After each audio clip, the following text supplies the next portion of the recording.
नमस्कार, बाखबर में आपका स्वागत है। मैं हूं राघवेंद्र सिंह। बाखबर में आज हम बात करने जा रहे हैं परीक्षा पे चर्चा। लोग चाय पे चर्चा करते हैं, आज हम परीक्षा पे चर्चा कर रहे हैं और ख़ासतौर से परीक्षा के टेंशन पे चर्चा कर रहे हैं। ये परीक्षा का जो फोबिया है, एग्ज़ाम फोबिया, हर साल आता है, लेकिन ना तो इसके लिए पेरेंट्स तैयार होते हैं, ना इसके लिए टीचर्स तैयार होते हैं और ना एग्ज़ाम लेने के लिए माहौल बनता है।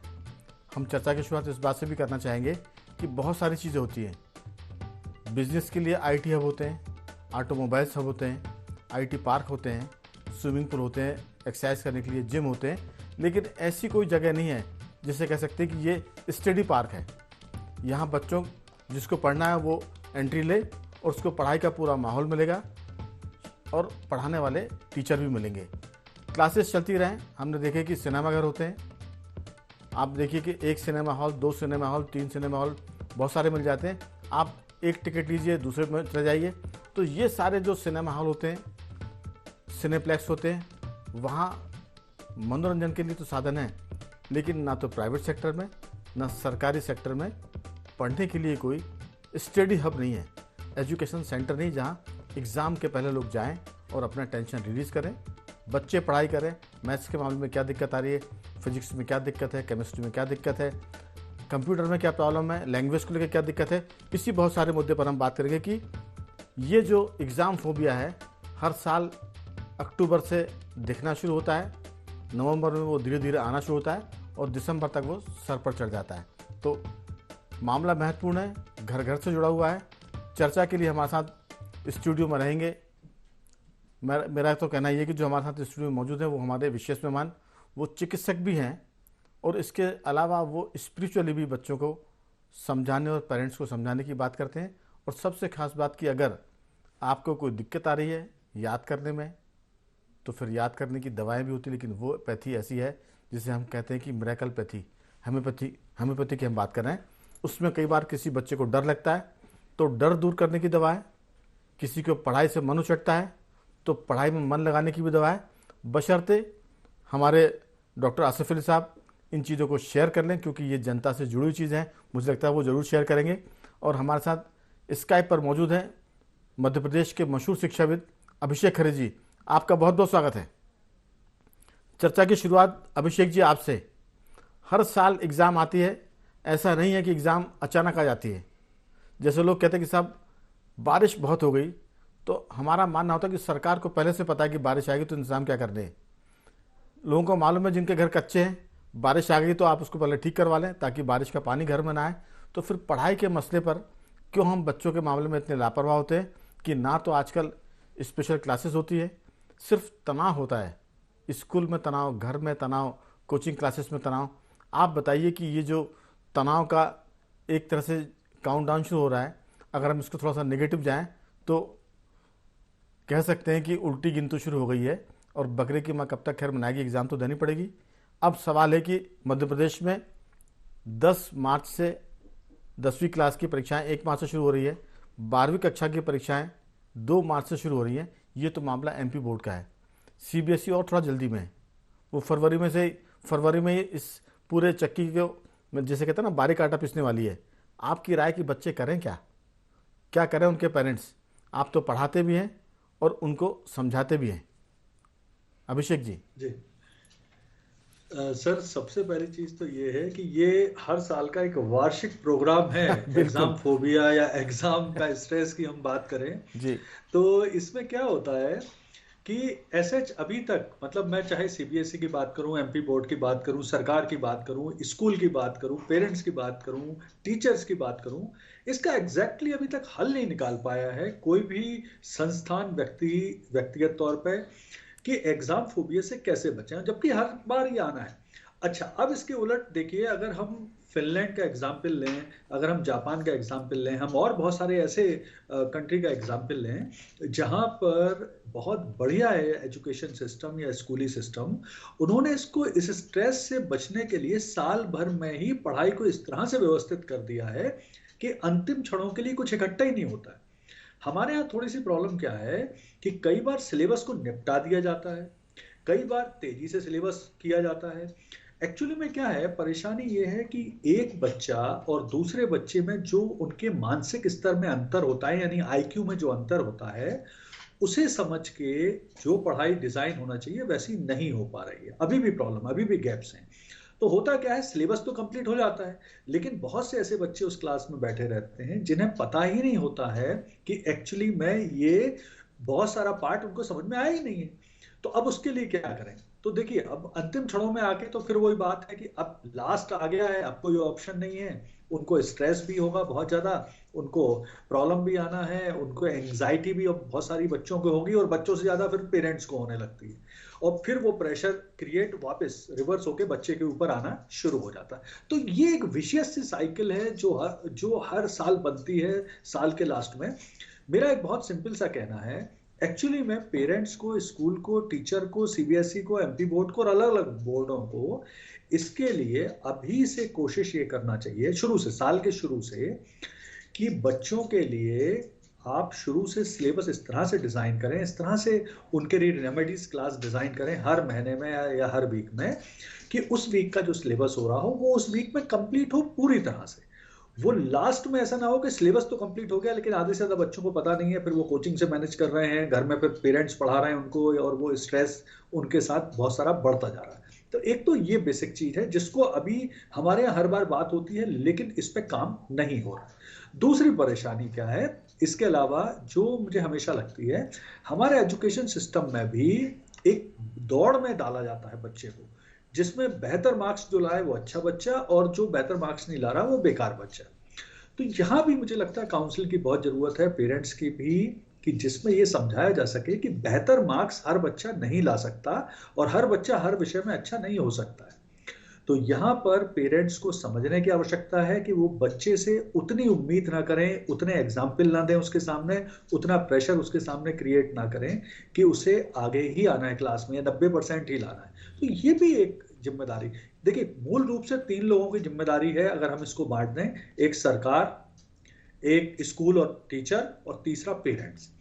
जब तक तीनों की जो जिम्मेदारियां हैं बेहतर ढंग से उन्हें बताई नहीं जाएंगी, बेहतर ढंग से वो उसके सलूशन के उपाय नहीं करेंगे, और बहुत सारे विकसित देशों से सफल, जहां पे स्कूली शिक्षा को बहुत बढ़िया माना जाता है, बेसिकली अगर मैं फिनलैंड की बात करूं या जापान की बात करूं या डेनमार्क की बात करूं, नॉर्वे की बात करूं, अभी रिसेंटली मैं आपको बताऊं, मैं सितंबर में फिनलैंड भी गया हुआ था, तो बहुत सारी चीजें वहां पे पता चली, कैसे स्ट्रेस फ्री रखने की कोशिश करते हैं वो बच्चे को। हमारे यहाँ स्ट्रेस में डालने की कोशिश करते हैं, क्योंकि हमारे यहाँ एक प्रॉब्लम और भी है, सीधा सीधा संबंध एजुकेशन का नौकरी से कर दिया गया है। उसके इंटरेस्ट को कहीं पे मार्क, कहीं भी इंटरेस्ट, कहीं भी उसके लिए इंपॉर्टेंस देते ही नहीं। अगर हम बच्चे के इंटरेस्ट को, उसके एप्टीट्यूड को समझ के उसको हम कोर्स करने दें, उसे विषय पढ़ने दें, तो हो सकता है वो बहुत बेहतर बने। लेकिन होता क्या है कि पेरेंट्स, स्कूल, हर आदमी कोशिश यही करता है कि उसे ज्यादा से ज्यादा धकेला जाए बेहतर मार्क्स लाने के, बिल्कुल, और यहीं से फिर प्रेशर क्रिएट होता है, स्ट्रेस क्रिएट होता है, और लास्ट में एंग्जाइटी होती है, और बच्चा बेहतर करने की जगह और बुरा करता है। बिल्कुल। जी। लेकिन अभिषेक जी, अब हमारे यहाँ जी। एजुकेशन तो हम सबको मानना पड़ेगा, चाहे हम उसको अच्छे से माने या बुरे से माने, एजुकेशन तो अब जी। कमर्शियल हो गया है। जी। कमर्शियल का मतलब ये है कि जितनी जितनी एंजाइटी बढ़ेगी, जितना स्ट्रेस बढ़ेगा, उतने पैसे ज़्यादा मिलेंगे। अस्पताल में आप जाइए तो प्राइवेट नर्सिंग होम में कहते हैं कि पेशेंट बहुत क्रिटिकल है, बस जाने ही वाला है, तो फिर पैसे भरपूर मिलते हैं। सरकारी अस्पताल में मरा हुआ आदमी भी जीवित हो सकता है, बशर्ते ऊपर वाला चाहे, क्योंकि वो कहते हैं कि हम तो कोशिश करते हैं कि इसका इलाज कम से कम करें, बच गया तो इसका विल पावर, मर गया तो घरे जाइए आप। तो ये जो पूरा मैं आपकी बात से जी जी मैं जी आपकी बात से सहमत हूँ, और मैं ये भी मान रहा हूँ कि ये हमारे यहाँ अगर हम बात करें पिछले 70-75 साल में तो यही हो रहा है। जी लेकिन अब अगर हम पिछले 15 साल की बात करें, विशेष तौर पे मैं तो कह रहा हूँ 2010 के बाद की बात जी करें, तो अब हमारे यहाँ अवेयरनेस भी बढ़ी है, नेट का उपयोग भी बढ़ा है। अब जो विश्व में जो सारे बेहतर सूचनाएं हैं वो सब हमारे पास ऑन टाइम अवेलेबल है। तो अब हम क्यों नहीं परिवर्तन की बात कर रहे हैं? बिल्कुल सरकार अभिषेक ने जी। एनईपी शुरू करा, न्यू एजुकेशन पॉलिसी ला रहे हैं जी सरकार, तो अब उसे इंप्लीमेंट भी तेज मैं गति से मैं करना लौटता हूँ पड़ेगा। अब दरअसल। ऐसा नहीं होगा जी, दरअसल ये मामला सुविधाओं का नहीं है, नियत का है। जी। सब सुविधाएं तो बढ़ गई है, जी। लेकिन जो पढ़ाने वाले केंद्र हैं वो बेईमान हो गए हैं। जो इलाज करने वाले केंद्र है वो बेईमान हो गए हैं। इलाज करने वाला चिकित्सक जो है उसकी, अब वो भगवान के बाद के दर्जे दर्जे पर नहीं आ रहा है, वो कह रहा है कि पैसा ही भगवान है। खुदा की कसम, देखिए खुदा तो वो नहीं तो है पैसा, लेकिन खुदा से कम भी नहीं है। ये चीज़ें भी अब बाजार में आ गई है। लेकिन मैं लौटूंगा, वो डॉक्टर हमारे साथ हाँ जी। आसिफ अली जी हैं, होम्योपैथ के बहुत अच्छे मशहूर डॉक्टर हैं। दुनिया भर में इनके पेशेंट हैं जिनका वो इलाज भी करते हैं और दवाएं भी यहाँ से बेचते हैं। और उनकी जो चिकित्सा में जो उनका ज्ञान है, जो इल्म है, उससे लोगों को फ़ायदा भी होता है। लेकिन डॉक्टर अली साहब, होम्योपैथी में ये भी कहा जाता है, मुझे तो नहीं पता इसके बारे में, लेकिन लोग कहते हैं कि अगर कोई बच्चा पढ़ाई नहीं कर रहा हो, पढ़ाई से डर रहा हो, तो उसका भी उसमें इलाज होता है। कुछ दवाएं होती है कि अगर कोई बच्चे, मैं पढ़ाई से लगा के बात कर रहा हूँ कि साहब ये बच्चे रोते बहुत हैं, तो हमें ये बताते थे कि होम्योपैथी में इसका इलाज है। अगर बच्चा कोई रोता बहुत है तो आप उसको शक्कर की 2 गोली होम्योपैथी की दे दीजिए, उसका रोना कम हो जाएगा। पता नहीं कितना सच है, लेकिन मैं होम्योपैथी को जादू की दवा मानता हूँ।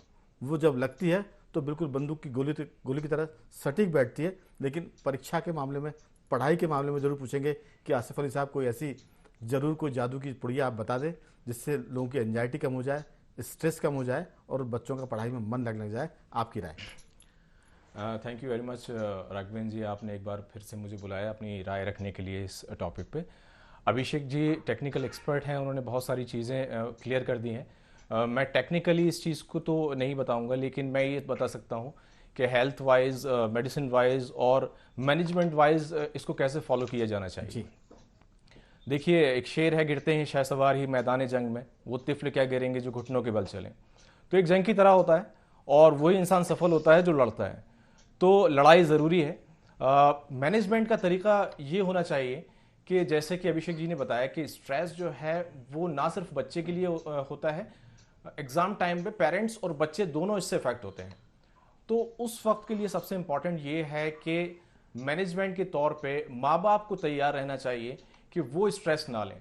होता ये है कि माँ बाप अपने सराउंडिंग देखते हैं कि दूसरों के बच्चे किस तरह से कर रहे हैं, क्या उनके एफर्ट हैं, क्या उनके परसेंटेज हैं, और वो बार बार अपने बच्चों को ये एहसास दिलाते हैं कि आपको इससे बेहतर करना है। और ये चीज़ उनके अंदर स्ट्रेस पैदा करता है, क्योंकि बच्चा फिर अपनी कैपेसिटी से ज़्यादा करने की कोशिश करता है, और जब वो अपनी कैपेसिटी से ज़्यादा करने की कोशिश करता है तो वो एंजाइटी में मुलविस हो जाता है और उसकी वजह से वो बीमार होना शुरू हो जाता है। इसे हम साइकोसोमैटिक डिसऑर्डर भी कहते हैं, कि जब हम किसी चीज़ के बारे में बहुत ज़्यादा सोचते हैं, कि अभिषेक जी ने बताया कि हर इंसान उतना ही कर सकता है जितना उसकी कैपेसिटी है, तो उससे ज़्यादा करने की कोशिश या उससे ज़्यादा करवाने की कोशिश उसे बीमार कर देती है। तो जब भी हम किसी चीज़ के बारे में सोचते हैं, करते नहीं हैं, सोचते हैं अरे ये तो बहुत सारा सिलेबस है, टाइम बहुत कम रह गया है और इतना सारा सिलेबस है, और जब हम लगातार सोचते ही रहते हैं, करते नहीं है, तो एक वक्त आता है कि वक्त तो गुजर जाता है लेकिन वो काम नहीं हो पाता जो हमें करना है। तो उसकी वजह से बॉडी के अंदर कुछ हार्मोन रिलीज होते हैं, कॉर्टिसोल हार्मोन रिलीज होता है, वो स्ट्रेस हार्मोन होता है, और वो बॉडी के अंदर कुछ और चीज़ों के लिए रिस्पॉन्सिबल होता है। बच्चे ज़्यादा सोचने की वजह से बीमार हो जाते हैं और वो नहीं कर पाते हैं जो उन्हें करना चाहिए। अब देखिए, अगर हम मेडिसिन की बात करें तो मैं इसलिए अवॉइड करता हूं मेडिसिन देना बच्चों को कि थोड़ा बहुत स्ट्रेस तो होना चाहिए। अगर वो बिल्कुल ही फ्री हो गए, जब मैं कॉलेज में था तो मुझे अपने एग्जाम का बहुत स्ट्रेस था, मैंने अपने सीनियर से डिस्कस किया, उन्होंने कहा कि डॉक्टर आसिफ, मैं आपको मेडिसिन तो दे सकता हूं लेकिन ऐसा ना हो कि आपके अंदर से स्ट्रेस बिल्कुल खत्म हो जाए और आप पढ़ाई करना ही भूल जाएं। तो थोड़ा बहुत स्ट्रेस तो जरूरी है, लेकिन उस वक्त जब एग्जाम का टाइम आ गया है तो माँ बाप के लिए चाहिए, पेरेंट्स को ये चाहिए कि वो अपने बच्चों के सामने दूसरों के एग्जाम्पल देना बंद कर दें। सबसे इंपॉर्टेंट है कि वो बच्चे जो एग्जाम देने वाले हैं वो इस तरह मैनेज करें कि उन्हें अपने पढ़ने के टाइम को कौन सा रखना है, खाने में क्या खाना है। सबसे इंपॉर्टेंट उनका खाना, सोना और पढ़ने का टाइम होता है। अगर वो मॉर्निंग में, अर्ली मॉर्निंग पढ़ना स्टार्ट करते हैं तो उस वक्त मूड सबसे ज्यादा स्ट्रेस फ्री रहता है, काम रहता है और चीजें आसानी से। लेकिन डॉक्टर साहब, अब ये मुझे लगता है कि गुजरे ज़माने की बात हो गई कि लोग सुबह उठकर पढ़ें। ये बेशक सही है कि सुबह पढ़ना चाहिए, लेकिन अब मैंने देखा कि ये ट्रेंड है, स्कूल से लेकर यूनिवर्सिटी के एग्ज़ाम तक के सारे बच्चे रात में पढ़ाई करते हैं और सुबह सोते हैं। अब इसी ट्रेंड को पॉजिटिव कैसे कर सकते हो, क्योंकि रात में अगर पढ़ने का ट्रेंड है, चाहे यूनिवर्सिटी हो चाहे स्कूल हो, वहाँ यही चल रहा है। देखिए ट्रेंड तो चल रहा है, लेकिन देखिए जब भी हम किसी भी कंपटीशन के बारे में सोचते हैं जी। तो उसके एक्सपर्ट से पूछते हैं कि इसको कैसे क्रैक किया जा सकता है। तो बच्चों के लिए मेरा ये मैसेज है कि अभी वक्त है, थोड़ा बहुत वक्त है आपके एग्जाम के लिए, अपने टाइम शेड्यूल को चेंज करें। और क्यों चेंज करें, उसकी वजह यह है कि बॉडी के अंदर कुछ ऐसे स्टेरॉइड होते हैं जो बॉडी खुद सिक्रीट करता है। जैसे जब सूरज डूब रहा होता है, शाम का टाइम होता है, तो एक जो हार्मोन होता है वो ये कहता है कि now you have to sleep, अब आपको सो जाना चाहिए। अगर आप नहीं सोते हैं, उस वक्त पढ़ते हैं, तो आप अपनी बॉडी से लड़ रहे होते हैं और बीमारियों को दावत दे रहे होते हैं। और एक जो होता है हार्मोन होता है, वो आपको अर्ली मॉर्निंग में कहता है कि you have to wake up. अगर आप उस वक्त सो रहे होते हैं जी। तो फिर आप अपनी बॉडी को किल कर रहे होते हैं। तो अभी आपको अगर अपने परफॉर्मेंस को बेस्ट करना है तो आपको अपना टाइम शेड्यूल चेंज करना पड़ेगा। एक चीज ये हो गई। दूसरी चीज ये हो गई कि जिस तरह आजकल मोबाइल का यूज बढ़ गया है, लोग बाग रील्स शॉर्ट्स ज्यादा देखना शुरू कर दिया है, और लोग बाग ये सोचते हैं कि मैंने बहुत देर पढ़ लिया है, अब मैं एक काम करता हूं, थोड़ी देर तक रील देख लेता हूं। ये बिल्कुल वैसे ही है कि केले का छिलका अगर है और आपने उसमें पैर रखा है, तो ये आप डिसाइड नहीं करेंगे आपको गिरना है कि नहीं गिरना है, आप गिरेंगे ही गिरेंगे। तो आप 2 मिनट के लिए, 5 मिनट के लिए रील या शॉर्ट्स नहीं देख सकते। जब आप देखना शुरू करेंगे तो आपका बहुत सारा वक्त जो है वो जाया हो जाएगा। इसलिए मोबाइल को मैनेजमेंट के तौर पे मोबाइल को आपको डिस्कार्ड कर देना है फॉर अर्ली, आगे के जो 3-4 महीने हैं उसके लिए। और खाने में सबसे ज्यादा फ्रूट्स लेना है, सिट्रिक फ्रूट्स को अवॉइड करना है। ऐसे फ्रूट्स लेना है जिनमें कैलोरीज कम होती हैं, लेकिन ऐसी कैलोरीज होती हैं जो एनर्जी दे। तो एनर्जी जरूरी है, जब आप सोएंगे तब आप फ्रेश रहेंगे, जब आप सही फ्रूट्स लेंगे तब आप में एनर्जी रहेगी, और जब आपकी नींद प्रॉपर होगी तब आप काम रहेंगे और चीजों को बेहतर कर पाएंगे। बिल्कुल। लेकिन एक बात जरूर है कि अगर जैसे आपने कहा कि कई बार बॉडी में इस तरह के केमिकल रिएक्शन होते हैं जिससे आदमी पढ़ाई से, कई बार जैसे आपने कहा कि हम ऐसी दवा दे सकते हैं कि आपका फियर कम हो जाए, डर कम हो जाए, लेकिन ऐसा नहीं कि डर बिल्कुल ही खत्म हो जाए। तो मैं ज़रूर बातचीत का अंतिम दौर में आपसे पूछूंगा, जैसे हमने शुरुआत में कोरोना के वक्त आपसे पूछा था, आपने कहा कि अगर विटामिन डी बॉडी में है, विटामिन डी और कैल्शियम है, तो फिर आप बीमारी से लड़ सकते हैं। और उसके बाद मैं देख रहा हूँ कि अब ज़्यादातर डॉक्टर विटामिन डी लिखना शुरू करने लगे हैं। ऐसा नहीं कि हमारी चर्चा से हर डॉक्टर को लगा कि विटामिन डी जरूरी बॉडी में। पहले वो बीमारी का इलाज करते थे, आजकल बॉडी को बीमारी से लड़ने के लिए काबिल बने वो, तो विटामिन डी साथ में वो देते हैं। तो मैं ज़रूर चाहूँगा कि कोई एक आध दो ऐसी होम्योपैथी की चीज़ें हों जिससे स्ट्रेस या जो उनका फियर है वो कम हो। लेकिन अभिषेक जी, आपसे मेरा सीधा सवाल है कि ये जो मामला है ये नंबर्स का है, ये मामला पैकेज का है, क्योंकि ये पढ़ाई अब नंबर पाने के लिए हो रही है और नौकरी पैकेज के लिए हो रही है। तो कहीं ना कहीं पढ़ाई में पूरे साल ये एक मॉरल सेंटर लाइन लेनी पड़ेगी कि आपकी पढ़ाई हो सकता है कि नंबर कम हो, ज़िंदगी में अगर आपके नंबर अच्छे हैं, लोगों से आपका बिहेवियर ठीक है, आप पेरेंट्स की ठीक चिंता कर रहे हैं, माँ की मदद कर रहे हैं, पिताजी को आप सहयोग कर रहे हैं, तो फिर नंबर थोड़े कम होंगे तो चल जाएंगे। लेकिन अगर आप 100 में से 100 नंबर लेकर आ रहे हैं और परिवार के किसी काम के नहीं है, तो मुझे लगता है कि वो माइनस वैल्यू में जाएगा। इस बात का भी कहीं आप अपनी बातचीत में जिक्र करें पूरे साल, तो लगता है कि जो एंजाइटी वो कम होगी, क्योंकि बच्चे सोशल नहीं है, अब वो किताबी कीड़े हो गए हैं। अब वो किताब से बाहर उन्हें सब चीज़ बेकार लगती है, और उसके बाद सिर्फ नौकरी, और नौकरी के बाद पैसा, बाकी समाज और परिवार भाड़ में जाए। ये शब्द मैं इस्तेमाल कर रहा हूँ। आपकी राय कि नंबर और पैकेज से अलग कैसे हो, ये पूरे साल पढ़ाया जाना चाहिए? जी देखिए सर, इसमें एक बड़ी परेशानी ये है कि हमारी जो शिक्षा व्यवस्था है उसका मूल एक्चुअली में क्या है। शिक्षा व्यवस्था का जो आधार है, मूल है, वो है एक बेहतर इंसान बनाना। ये है शिक्षा का आधार। और दूसरा, हमारे संविधान में भी शिक्षा को बिजनेस नहीं माना गया है, शिक्षा को एक ज्ञान का मंदिर माना गया है। और तीसरी चीज ये है इस पूरी कहानी में कि हमें शिक्षा को हमेशा नैतिकता से जोड़ के रखना है। 3 चीजें। इसके अलावा एक जो बेसिक प्रॉब्लम है हमारी शिक्षा व्यवस्था में, उसमें 2 चीजें बिल्कुल नहीं सिखाई जाती जो कि बहुत जरूरी है जब वो बड़ा बनता है। एक नैतिक शिक्षा, मॉरल एजुकेशन, दूसरा ट्रैफिक सेंस, और तीसरा सिविक सेंस। ये 3 चीजें भी शिक्षा में जोड़ के रखना बहुत जरूरी है, जो हमारे यहाँ कंप्लीटली मिसिंग है। तो होता क्या है, नहीं, हमारे यहाँ है ना, बड़ा बनता है। हमारे यहाँ तो मैथ्स में 16 आई है, फिजिक्स में 16 आई है जी, और केमिस्ट्री में 16 आई है, और कंप्यूटर में अगर आप 80 आ गए तो फिर आप वही मैथ्स में 16 आ सकता है, जी, लेकिन ट्रैफिक सेंस उसमें नहीं है। वो फिजिक्स में 90-95 ला सकता है, लेकिन उसमें सिविक सेंस नहीं है, तो ऐसा बच्चा बाद में जाके एक्सीडेंट करेगा। समाज को मॉरल रूप से बेहतर नहीं बनाएगा, वो और एक और साइकिल क्रिएट कर देगा कि वो शिक्षा को कमाई का ही माध्यम मानेगा, और वो यही मानेगा हमने पैसे देके शिक्षा प्राप्त की, हमने एक अच्छी शिक्षा प्राप्त करी, यही चीज वो ट्रांसफर अपने बच्चे में करेगा। और वो कभी अभिषेक नहीं जी, अभिषेक जी, सिखाएगा। एक लाइन इसमें और जोड़ूंगा मैं। फिर वो अपने माता पिता जी को और अपने दादा को बोलेगा कि आप बीमार हो गए तो पैसे लीजिए, इलाज करा लीजिए।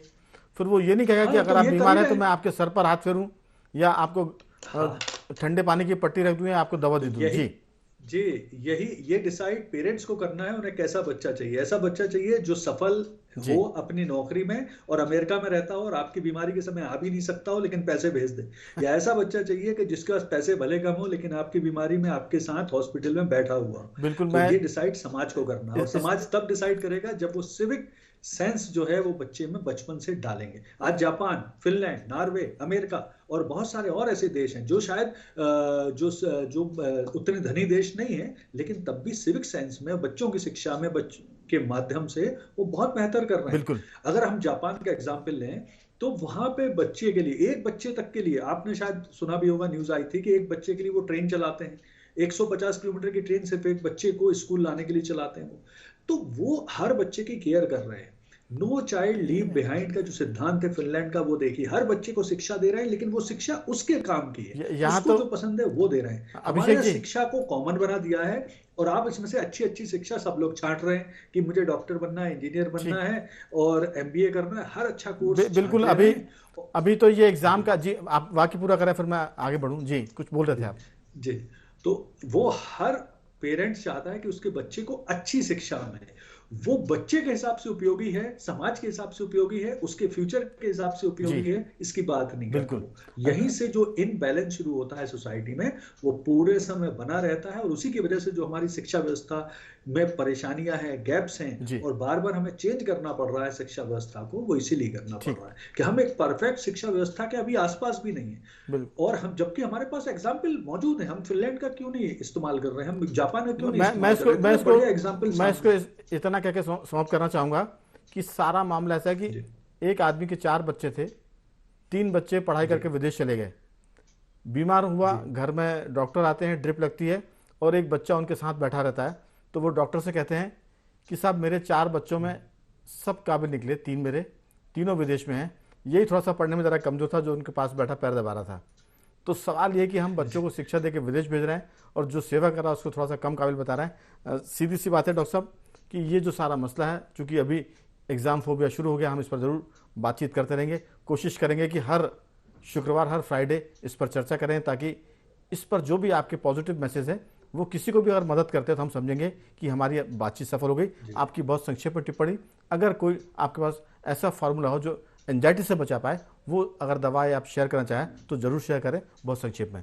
अली साहब। देखिए, अगर आप मेडिसिन की बात करेंगे तो बेलाडोना और आर्सेनिकल कुछ मेडिसिन है जो एंजाइटी और इस तरह के स्ट्रेस में काम करते हैं, लेकिन ज़रूरी ये है कि जैसे बॉडी के अंदर स्ट्रेस होने की वजह से ये सारी चीज़ें होती हैं। स्ट्रेस में जो आप चीज़ दवा काम का नाम करती एक बार और रिपीट कर दीजिए। है, बेलाडोना एंड आर्सेनिकल, ये 2 मेडिसिन है जी जो एंजाइटी में काम करती हैं। ठीक, लेकिन फ्रूट्स लेना ज़रूरी है, बिल्कुल। मल्टीविटामिन्स लेना ज़रूरी समय, है, जी समय की कमी है, सोना ज़रूरी है। जी समय की कमी है, फ्रूट्स दीजिए और दवाओं का नाम जिक्र कर दिया, बता दिया है। मैं दोनों मेहमानों को धन्यवाद करूंगा। अभिषेक जी आपका भी बहुत साधुवाद, और डॉक्टर साहब आपका भी बहुत बहुत धन्यवाद। ये चर्चाओं के दौर अभी एक आध महीने हम और करेंगे, ताकि एग्ज़ाम शुरू होने के पहले लोग जितना बेहतर तरीके से बच्चों को समझा पाएँ, पढ़ा पाएँ, ताकि स्ट्रेस कम हो और एंजाइटी कम हो। बाखबर में आज सिर्फ इतना ही, कल किसी और मुद्दे पर बात करेंगे। तब तक बने रहिए हमारे साथ और देखते रहिए IND24।